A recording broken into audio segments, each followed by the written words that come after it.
Oui, alors c'est depuis 2 ans, je scinde l'espace en deux. Là, je retravaille dans les carrés. Auparavant, c'était des formats tout en longueur. Tout en longueur et scindé. Alors en longueur, ça m'a amené à forcément avoir affaire à du paysage. Ma volonté première, c'est pas de représenter, mais le paysage est arrivé parce qu'il y a ligne d'horizon, parce qu'il y a coupure. Et cette histoire d'horizon, elle m'intéresse avant tout. La coupure m'intéresse avant tout pour faire en sorte que 2 plans colorés se rencontrent. Et ces 2 plans, moi, ils me parlent de là d'où je viens. Non, peut-être pas de là d'où je viens, de ce qui pour moi est dans l'histoire de l'art. Ça va être l'art minimal américain des années 1960, Barnett Newman, Rothko un peu plus tardif. Et puis ce grand monsieur, Stella. Donc Stella, lui aussi, je ne suis pas du tout là-dedans, je serais quasi du côté d'un fond romantique allemand. Et en même temps, ces 2 espaces, parce que l'un des 2 plans va nous parler du support, de la réalité du support, de la matérialité. Donc entre illusion et plan. Et c'est ça que je joue à ça, la rencontre de ça. Cependant, il y a des moments où il se passe des choses très différentes. Certains m'ont dit BD, je ne crois pas être dans la BD du tout, mais pourtant, voilà, il y a l'illusion. J'accepte que la lumière vienne de derrière, ça s'est imposé. Et puis maintenant, j'en joue et j'aime ça, et je plonge encore plus dans la couleur. Et là, il y aurait une quasi-étendue plane, c'est pas les monochromes, mais je joue à ça tout de même. Voilà. Voilà. Parfois, cette ligne qui sépare les espaces, les plans, cette ligne vibre, cette vibration m'intéresse. Pourquoi?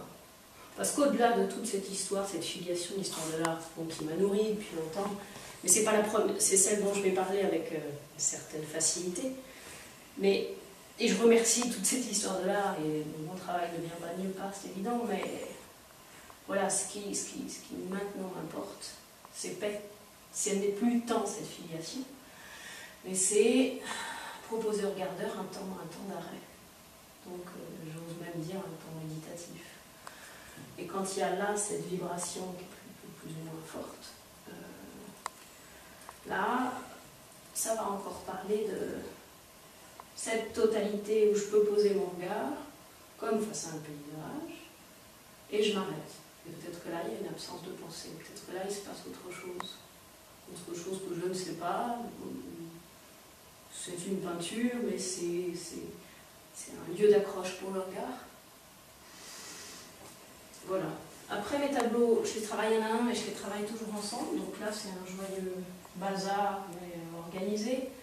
Finalement, un me sert à raisonner avec un autre. Ils prennent appui les uns sur les autres. Et je les veux autonomes. Voilà. Est-ce que ce sont les gammes de couleurs que je fais? Non, je ne crois pas que ce soit des gammes. C'est des jeux. J'ai toujours la même règle du jeu. Que ce soit les toiles libres, ou les tableaux, les carrés qui sont revenus. Les toiles libres, ce support, ça m'a beaucoup intéressé de travailler sur ce support, parce que justement, je me détache.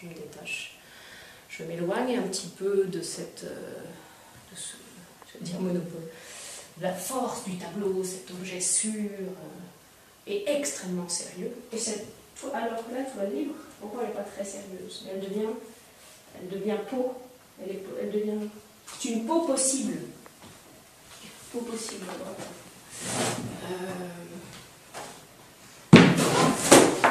Elle prend corps ou elle prend peau sur le mur. J'en ai accroché une par là. Voilà, et aux côtés du travail de peinture, j'ai constamment un travail de dessin. Je l'appelle dessin parce que j'utilise des outils secs sur papier. Secs sur papier, donc je vais tirer parti de la qualité du support. Le blanc du papier va va être, comment on dirait, le fond du tableau. Comment on pourrait dire. Et ce fond, c'est lui qui amène toute la couleur. Du coup, vraiment, je sais et j'aime ça. C'est pas une dichotomie, mais une vraie différence entre le travail peint et le travail dessiné. Et les deux me nourrissent. Et je fais un va-et-vient entre les deux. Va-et-vient où le dessin, il y a de la forme qui émerge du fond. Et le tableau, il n'y a pas de forme. Il y a scission, il y a séparation, il y a peut-être communion, réunion des deux plans. Mais j'en suis toujours à ne pas vouloir laisser surgir la forme. Elle ne m'apporte pas la forme. La forme, ça va être cette totalité extérieure. Et le dessin, la forme ne peut pas être autrement que forme. Alors voilà, il se passe plein de choses au dessin. C'est un travail que je fais souvent par...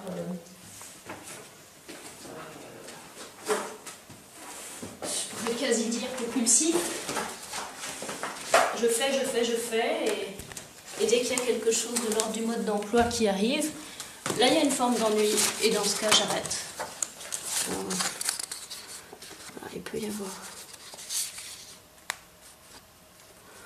Et là, je me trouve entre dessin et peinture, parce que j'ai utilisé le médium peinture, mais finalement, ça me porte peu de savoir comment les nommer. À la rencontre entre dessin et peinture. Donc, depuis un an où je suis proche là des Cévennes, et ben, je me trouve à travailler les portes des Cévennes. Jamais sur le vif, comme on dit, mais voilà la mémoire que j'ai de ce que j'ai traversé, de ce qui me traverse. Et voilà, des dessins plus fins, des petits formats plus fins, les outils utilisés. Voilà, il y a quelque chose de l'ordre de la décision franche avec le dessin. Alors que dans le tableau, peut-être il y a une part de hasard en plus. Et je m'escrime à travailler sur la totalité du support.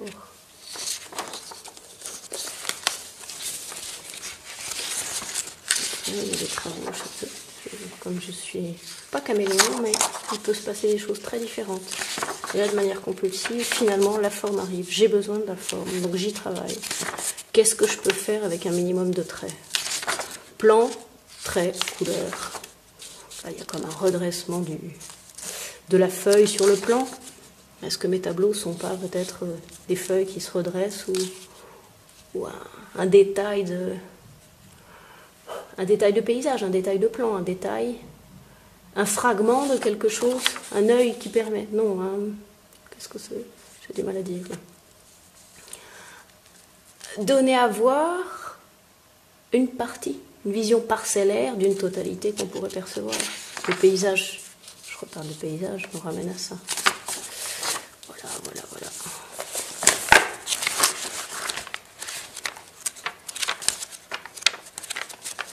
Parfois avec un peu plus d'élégance, plus de délicatesse. Je dis parfois et en même temps je crois que ça se situe là aussi. Les années de Beaux-Arts, on me reprochait d'avoir un travail esthétique au sens trop beau. Je savais pas très bien ce que j'en faisais de ces remarques et puis finalement je crois que cette part esthétique au sens du beau m'importe, me touche et c'est aussi ça que j'ai envie de donner à voir. Pourvu que mon travail touche.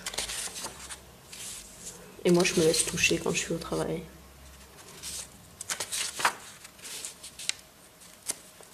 C'est des travaux un petit peu plus anciens, mais ouais, qui m'intéressent pour cette particularité.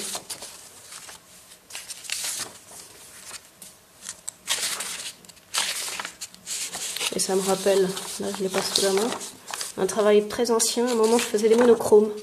Mais quasi vraiment monochrome, c'était une série de ciel qui était devenue des monochromes bleus. Et puis il y a eu un moment où j'ai quasi crié au secours de moi à moi parce qu'il n'y avait plus de geste, il n'y avait plus rien. La mise à distance du geste telle que plus rien n'était visible.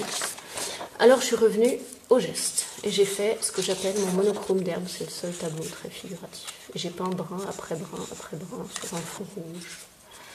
De manière très classique. Et du coup, ça m'a autorisé à revenir avec le... Je me suis autorisée à revenir avec le geste. Le geste dans le dessin, il est affirmé. Et dans la peinture, il y a une mise à distance. entre, ben voilà, toujours ce mélange d'outils. Un tout petit tableau aussi. C'est le même procédé. J'ai dit procédé. Même principe.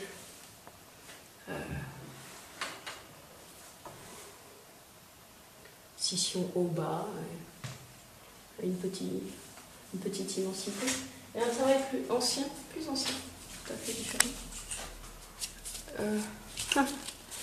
Que j'appelle Cosmos. Et voilà, il y a toute une série où j'ai travaillé, je me trompe encore, mais finalement je ne le sais plus. Si, nous voilà. Là il y a un aplomb, il y a un tombé. Et là mes gestes, ils n'étaient pas... C'était des gouttes qui tombaient au fur et à mesure au sol. Suite à un très bel accident que j'avais vécu dans l'atelier, des gouttes au sol sur le tableau, je me suis cassé la gueule, ça a fait un flou monumental, et à partir de là, c'était après le monochrome d'herbe, je me suis cassé la gueule, et c'est devenu quelque chose de, à mon sens, très beau. Et j'ai exploité ça, donc faire tomber des gouttes au sol, et rassembler en un geste rassembleur, un geste qui réunifie.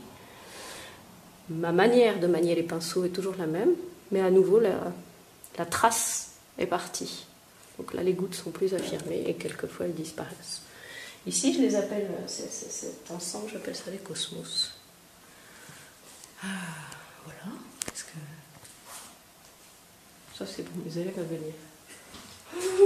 C'est pas pour moi. Je travaille à l'huile. J'ai peut-être quelques grands formats en papier. J'ai 2 grands formats sur papier.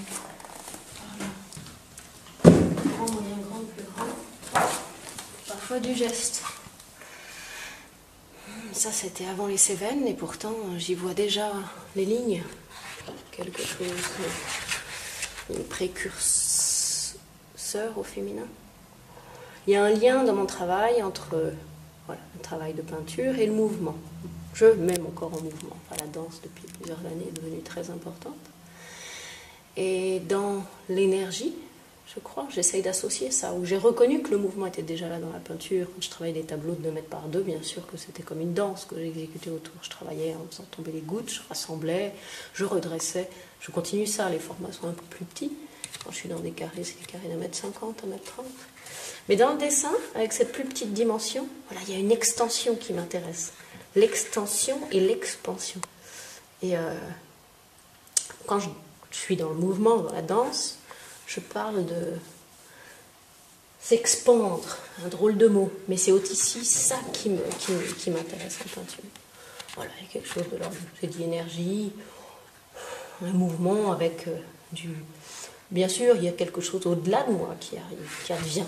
Et j'ai envie de laisser, je laisse advenir. Je décide et je laisse advenir.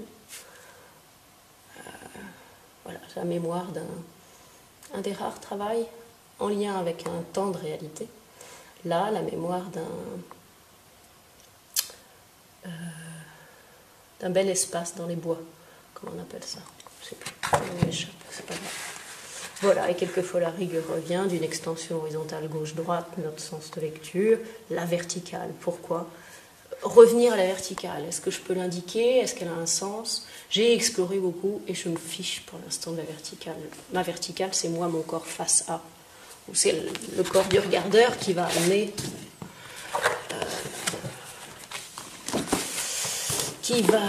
l'axe et la connexion. Là, comme un accident. En fait, j'avais travaillé ça à l'horizontale et puis avec évidence, j'ai redressé. Et là, ce sont pour moi des portraits, des chevelures.